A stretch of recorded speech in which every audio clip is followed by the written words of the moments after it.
네, 어제 오전이었죠. 수능 성적표가 배부가 됐습니다. 네. 제 사촌 동생도 2명이나 수능을 봤는데 정말 떨리는 마음으로 성적표를 확인했다고 하더라고요. 오늘은 그래서 1년여가 된 아베노믹스에 대한 성적표를 공개해 보도록 하겠습니다. 어떻게 연결되는 건가요? 네, 그렇습니다. 마켓 트렌드 김정희 전문위원 모셨습니다. 안녕하십니까? 네, 안녕하세요. 네, 시장에서의 그런 성적표를 좀 공개하신다고요?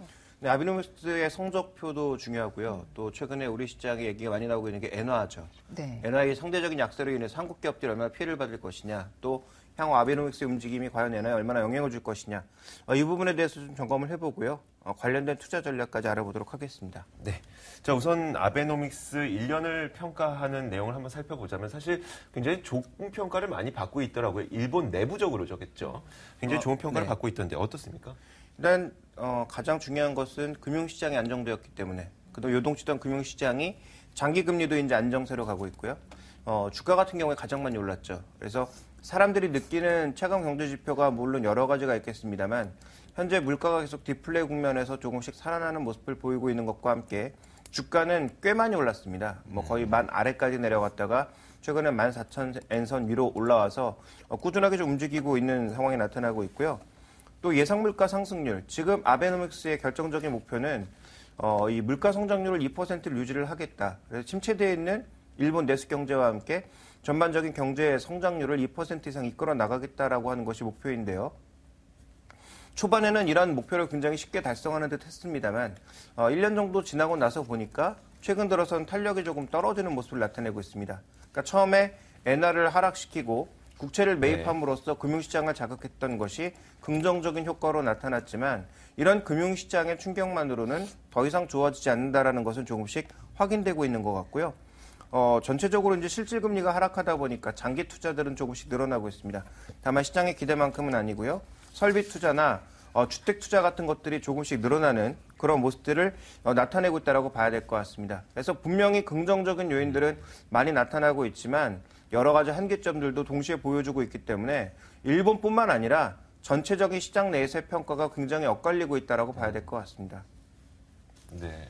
네, 뭐 초기 단계에만 좀 성공적이었고 탄력이 점차 둔화되고 있다 이런 말씀 주셨는데 엔화 가치를 좀 주목해서 보자면요. 엔화가 약세를 정말 심각하게 좀 보이고 있습니다. 어떤 편으로는요. 꽤 목적을 달성한 것도 같거든요. 어떤가요? 그 전에 이제 아베노믹스의 한계점을 알아보면서 같이 말씀드리고 싶은데요. 아베노믹스의 한계점을 보시면 일단 중요한 것은 금융시장이 회복되면 이것이 실물시장으로 전이가 돼야 되는데 아직까지 실물시장으로 확실하게 전이가 안 됐다라는 것이 가장 큰 문제로 보여지고 있습니다. 그러다 보니까 결국은 중요한 것이 은행의 장사가 잘 돼야, 즉 대출이 잘 이루어져야 이것으로 인해서 내수 경기가 좀 활성화되고 여러 가지 경제의 그 선순환 흐름들이 나타날 수 있는데 이런 부분들이 아직 나타나지 않고 있습니다. 그 낮은 금리에도 불구하고 일본인들은 오히려 예금을 했었죠. 그래서 물가를 자극해서 더 이상 예금하지 말고 그 돈을 써라. 그리고 금리 올라가기 전에 돈을 받아서 대출을 받아서 돈을 써라라는 것이 일본 정책의 주요 목표였다면 이런 것들은 전혀 지켜지지 않는 상황이고요. 또 하나 이제 내년부터 소비세가 인상되지 않습니까? 그와 관련돼서 소비가 줄어들 수 있는 부분들 이런 여러 가지 정책적인 한계점이 나타나고 있는 데다가 가장 중요한 것은 정부 부채의 급증입니다. 만약에 장기금리가 인플레가 안정되면서 2% 이상을 꾸준하게 유지하게 되면 일본의 장기금리도 올라갈 가능성이 있는데요. 만약에 장기금리가 올라가게 되면 0.5% 올라갈 때마다 일본 정부가 져야 되는 빚의 한계는 급증할 수 있다. 그래서 만약에 이제 일본 장기금리가 지금은 1% 아래에서 움직이고 있는데 2%까지 가게 되면 일본은 한 2016년에 2017년 정도에 파산해야 됩니다. 그래서 그 정도로 지금 빚을 많이 지고 있는 상황이기 때문에 경기 회복 속도가 빨라져야 되는데 아직까지 실물까지 전이가 안 되고 있죠. 그래서 엔화에 대해서 말씀드리면 엔화는 지속적으로 약세를 보이고 있고 앞으로도 약세를 보일 만한 그런 여건들을 아베노믹스에서는 만들고 있는 것 같습니다. 왜냐하면 이 엔화 약세 자체가 최소한 기업들은 살리고 있거든요. 그래서 도요다의 실적도 바닥을 쳤다가 엔화 약세로 인해서 급증하는 모습을 보여줬고 대부분의 수출 기업들이 긍정적인 효과가 나타나고 있다는 점에서 엔화 약세는 앞으로도 추진할 가능성이 높은데 다만 중요한 것은 속도입니다. 100엔대를 넘어서서 110엔대, 120엔대 이렇게 치고 올라가느냐 그러기 쉽지 않다라는 거죠. 왜냐하면 지금 미국도 달러가 일방적으로 강세를 가는 것은 그렇게 반가워하지 않고 있고요.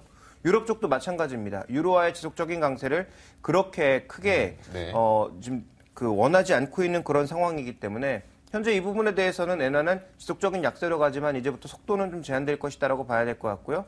또 하나 중요한 건 뭐냐면 엔화가 이렇게 약세로 가게 되면 수입 물가가 급등하는 거죠. 네. 그러니까 수입 물가 급등할 경우에는 내수 소비가 그만큼 줄어들 수 있는 거고요. 물론 최근에 일본의 우익 정부가 애국심을 자극해서 지금 수입 물가가 많이 올라갔으니까 수입품 사지 말고 일본 제품 사라 뭐 이렇게 광고할 수도 있겠습니다만 네. 소비세도 올라가고 있고 수입 물가도 올라가는 상황에서 실제로 일본인들이 일본 내수에서 생산된 상품들만 살 수는 없는 거 아닙니까? 네. 그래서 옛날에 예능 프로그램에 그런 게 있었죠. 네. 중국 제품 없이 살아보기 이런 게 네, 있었는데요. 맞아요. 실제로 그렇게 하다 보니까 네. 쓸 게 아무것도 없는 거죠.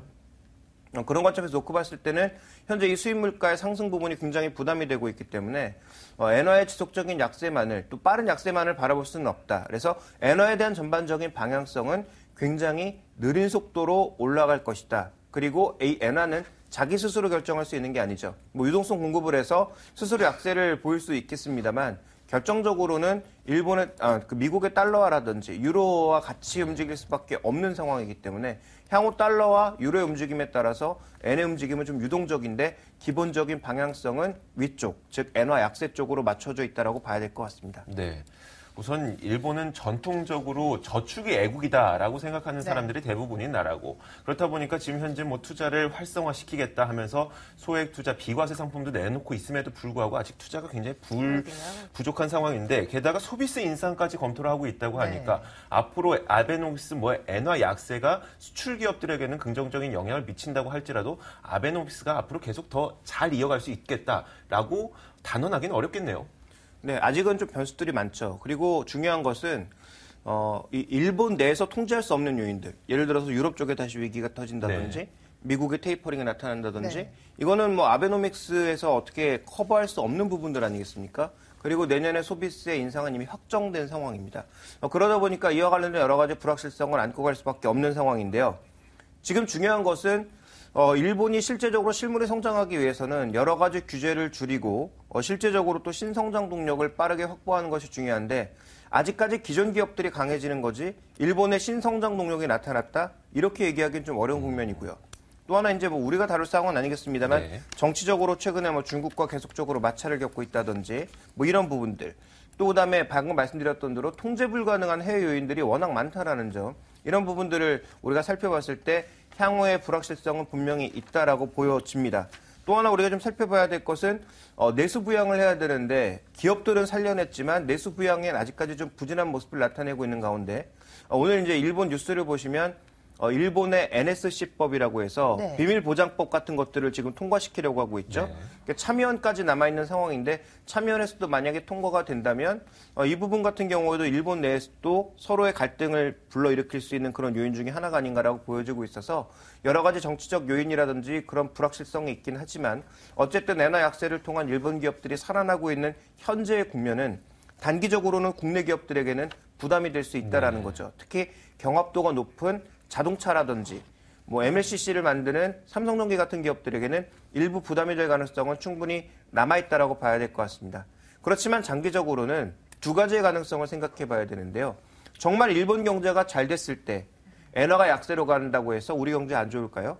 일본 경제도 커지면 네. 일본 경제가 커지는 만큼 글로벌 경제가 같이 성장하는 것이기 때문에 아베노믹스가 궁극적으로 성공하게 되면 일본이 잘 돼서 우리가 배아파가 아니라 일본이 잘 되는 만큼 우리 기업들도 수혜를 받거나 우리 경제에도 긍정적인 요인들이 돌아온다는 측면에서 나쁘진 않습니다. 우리에게 최악의 국면은 장기적으로 아베노믹스가 실패하면서 일본 정부가 파산했을 때가 최악의 시나리오거든요. 그러니까 우리는 아베노믹스가 지금 일시적으로 네. 잘 되면서 일본 기업들이 살아나서 우리 기업들이 피해를 받는다. 일시적인 요인일 수 있거든요. 결국은 기업들은 가격보다는 경쟁력으로 승부하는 것이기 때문에 우리 기업들의 경쟁력이 일본 기업보다 그렇게 떨어지지 않는다는 것을 믿는다면 오히려 엔화에서 밀리는 그런 기업들에 대해서는 장기적으로 매수 국면, 대표적으로 뭐 한국타이어라든지 아니면 뭐 삼성전기라든지 이런 종목군들의 장기 시황은 제가 보기엔 전혀 나쁘지 않다라고 네. 판단하고 있습니다. 그래서 전략적으로는 그런 접근이 필요하고요. 만약에 아베노믹스가 정말 실패를 겪는다면 네. 그때는 금융시장에 큰 위기가 찾아올 수 있다라는 점 정도만 염두에 두시면 좋을 것 같습니다. 약간 이런 느낌하고 비슷한 것 같아요. 네. 면접장에 들어가서 5명이 들어가잖아요. 내가 이 사람 누르고 이겨야겠다. 이렇게 하면 다 떨어지더라고요. 그러게요. 대신 더 넓은 시각과 함께 다 같이 잘 나가자 하면은 그 팀은 뭐 다 합격되는 그런 케이스도 있고 그렇죠. 그럼 지금 당장 뭐 아베노믹스가 좀 부진했으면 하는 바람은 없어야겠어요. 수출 기업들에는 그러면 한마디만 더 짧게 해주신다면 어떤 영향 미칠까요?